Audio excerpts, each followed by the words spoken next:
সাগররুনি মামলায় তদন্তে টাস্কফোর্স আবারও ৬ মাসের সময় পাওয়ায় হতাশ পরিবার বলে মন্তব্য করেছেন নিহত রুনির ভাই নওশের। দুপুরে সুপ্রিম কোর্টের এক ব্রিফিংয়ে তিনি জানান ৫ আগস্টের পর বিচারের আশায় প্রতীক্ষা করছিলেন পরিবারের সবাই, কিন্তু ১ বছরে অগ্রগতি না থাকায় হতাশ সবাই। এ সময় সাগররুনির সন্তান মেঘ উপস্থিত ছিলেন। নওশের আইনজীবী জানান টাস্কফোর্সের কমিটির ৫ সদস্যের সদস্যরা কোর্টে এসে ব্যাখ্যা করার আর্জি জানিয়েছিলেন, কিন্তু রাষ্ট্রপক্ষ সম্মত হয়নি। এ সময় আইনজীবী জানান পরিবারের উপস্থিতিতে কমিটি প্রতিবেদন উপস্থাপন করলে সাগররুনির পরিবারের সদস্যরা জানতে পারবে, তখন কিছুটা হলেও স্বস্তি পাবেন তারা। এদিকে গত বৃহস্পতিবার টাস্কফোর্স মামলা তদন্ত সম্পন্ন করে প্রতিবেদন জমা দেওয়ার জন্য হাইকোর্টের কাছে আরও ৬ মাস সময় চায়।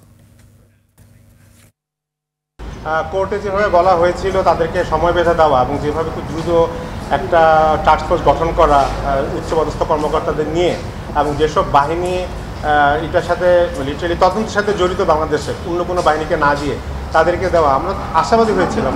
সেটারও যখন ১ বছর হয়ে গেল এবং সেটা যখন বারংবার সময়ে পেছানো হচ্ছে, সো সেখানে আশাবাদী হওয়ার মতো কিছু নেই।